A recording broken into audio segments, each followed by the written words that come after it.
alina kyeyandabamu nze kyendali simanyi nze nalinga nyimba buyimbi because saayiga kuyimba I think okuyimba talent yansanga manyi okuyimba naye nga nze neeyimbira byange so professionally papa yeyalina eyo dream so njagala okwebaza once again papa thank you so much mukama mulungi okuba nti yakuwa eriisa eyo ne litunula ku nze n'onzuulamu ekyo kyendi olwaleero thank you so much papa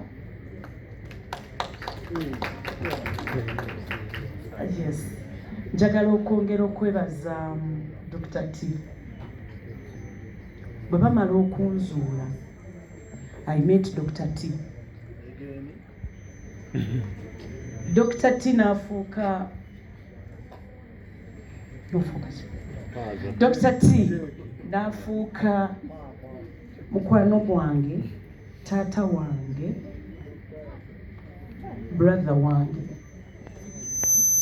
nti yayongera okuŋŋumya to be who I am today.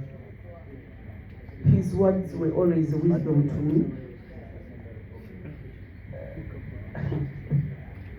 There was a time nze lwe nali njagala okuva mu music industry.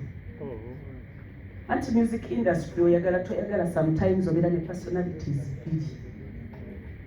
Sophie Nantongo the singer ne Sophie Nantongo omutuufu. Kati nga industry yeyagala sibirina nga siyenze. So I had nalina okustrugglinga mwawo but he made me focus. He yangunya n'ambuulira on how to handle era I am who I am today gwe mulaba wano olwaleero because of that man. Thank you Dr. T. Nkwebaza nnyo papa. Abakyala bali wano Maureen nga mama kola tune mudde kubanga yeyagala yimba. Kathy ne Maureen mbebaza ekyensuso. Thank you for standing with me today. Tubadde ffenna mu lugendo luno even though twatuuka ekiseera ne going apart naye sirowooza nti kyajjawo oluganda lwe tulina. Bannamawulire bayinza obutakirabo manyi bannamawulire balowooza nti tulina kubeera ffenna all the time. Kathy waali osanga Maureen naye ndowooza eyo myaka kati oba twagivaamu but we are friends era tuli baluganda so mbebazaako ensuso mwebale nnyo mwebalire ddala. Ate Kathy njagala okwebaza nti singa saakusanga mu Eagles Production osanga era saalibadde muyimbi w'amaanyi. You were my competitor. Hey. Wow. Yes. She was my competitor. When najja mu Eagles Production nasangayo Kathy Kusasira. She is a vocalist. She is a vocalist.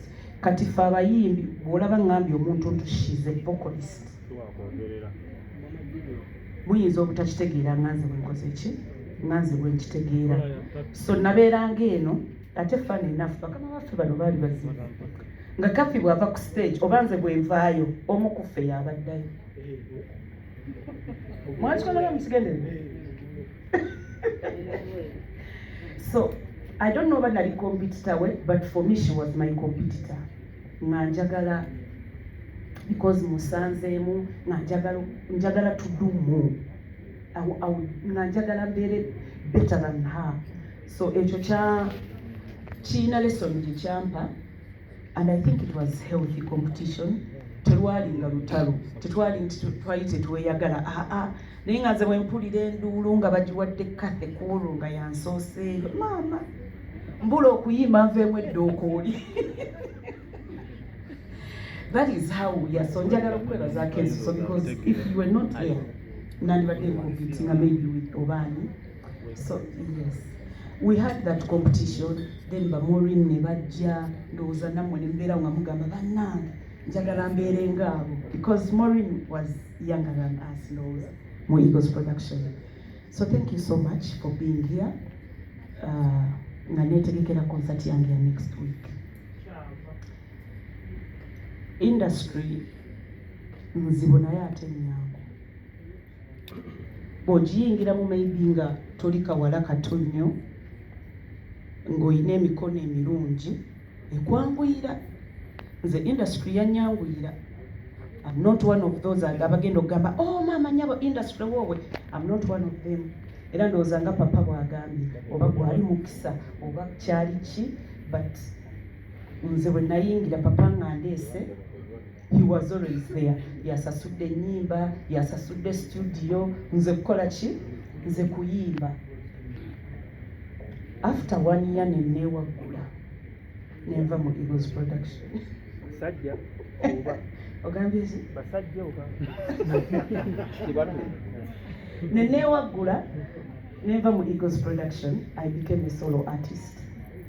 But being a solo artist, byonna byenkola papa mmwe mwabinjigiriza. Buli kyenkola mu industry eno nzijukira ebigambo papa bye yaŋŋambanga. Yaŋŋambanga nti ffe bakama aboolaba tuli bameka. Namugamba ssebo muli mukaaga. Naŋŋamba naye tetuliiwo. Naŋŋamba weetuli buli omu tayimba bibye nti ye. Naŋŋamba olutalo lw'omuyimbi luggwa na luyimba si bikonde. Ssebo bye bigambo byentambulirako, lwe lutalo lwange.